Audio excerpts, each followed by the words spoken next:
Hey Vibers, how you going? I've just had a beautiful swim and it's the perfect time to talk about level 2, detoxing your body. So, am I going to talk with you guys about green juicing and energy in versus energy out?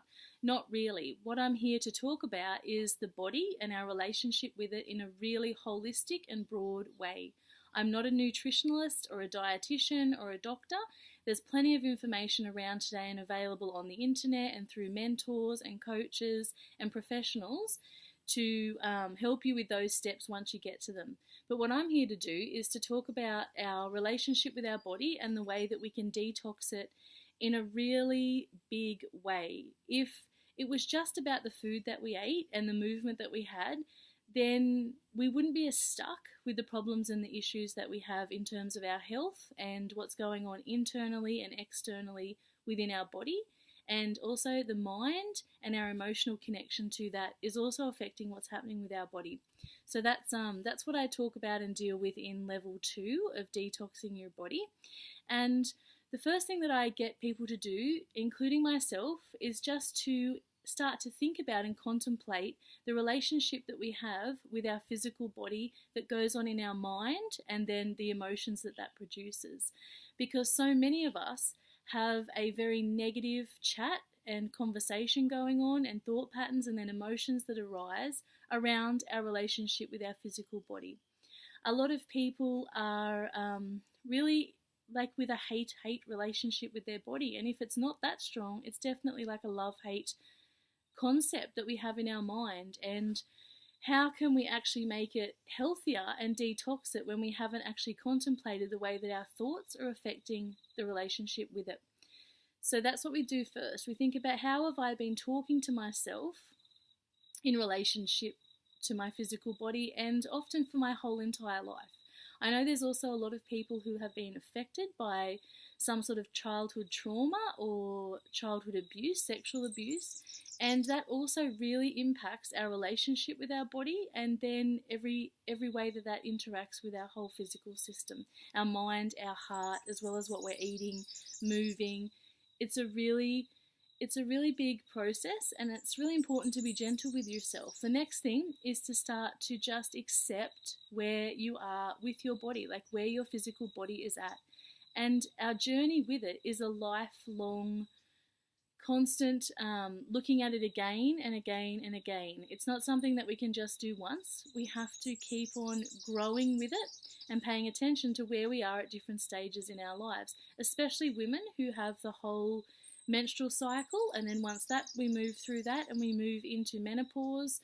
There's so much to consider, and so we need to keep on looking at where is my body right now and what can I do to help it to thrive rather than always struggling for survival.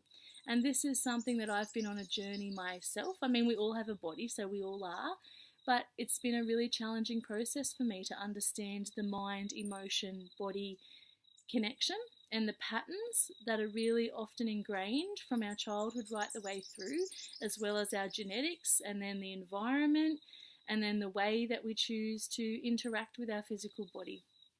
The next thing, so first of all, we think about what is our relationship in terms of our thoughts and feelings in our body. Where is our actual physical body at? And then we start to look at, okay, what foods are we consuming? And obviously if we can choose foods that are more plant-based and are fresh, if we can see where it comes from and we know what it is and it's in its most original form, it's doing the best for our body. It's the way that God intended it, so to speak.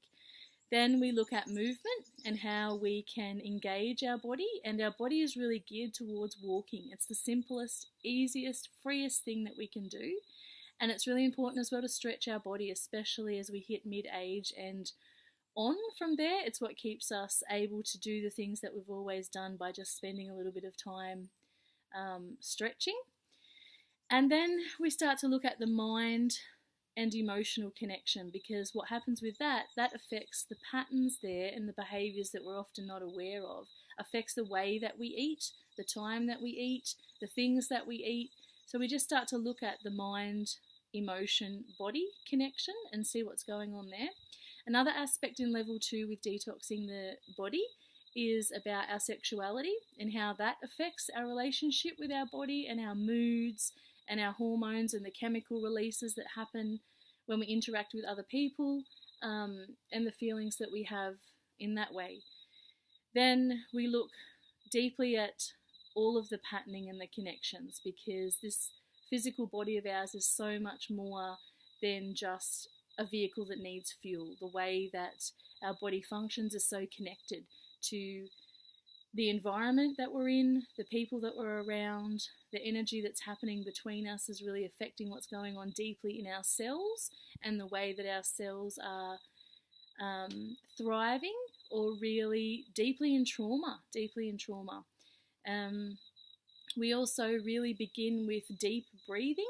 Too many of us aren't breathing deeply, and stress makes us breathe up here. And I noticed when I started on this journey that I was breathing a lot from the top part here. And at some point in my early childhood, I must have been in stressful situations and started to hold my breath.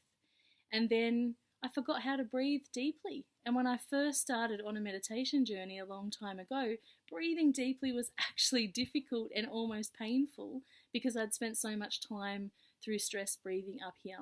And if we just think about the trauma that must be creating inside of our bodies and with our cells to not have enough oxygen, or to be starved of oxygen because we're not taking these deep breaths that fill us, it's a really simple thing that we can start to do right now in this moment.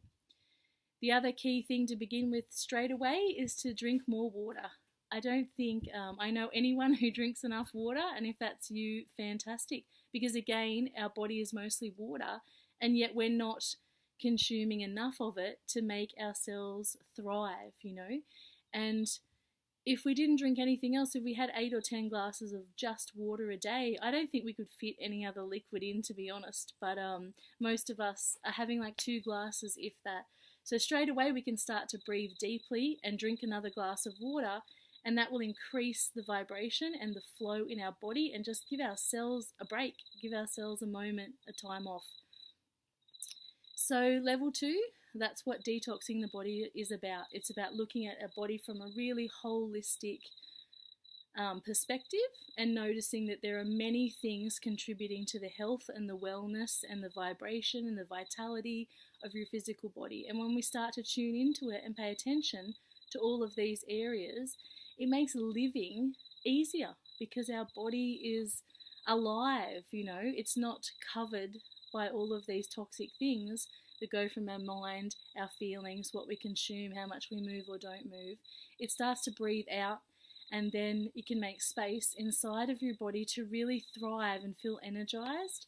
And it's a constant daily, weekly, monthly, yearly check-in on how am I doing, and just recognizing where we need to put in a little bit more effort, and where we can really embrace and enjoy the body that we have, because it's our vehicle through life. So that's a little bit about level 2 and detoxing your body. Have a wonderful day, get out, feel the sunshine on your skin, it's amazing. Connect with nature, take your shoes off, put your feet on the ground, take a swim when you can, and dance. That's one of my favourite ways of connecting with my body, dancing and really feeling into it. Enjoy, lots of love.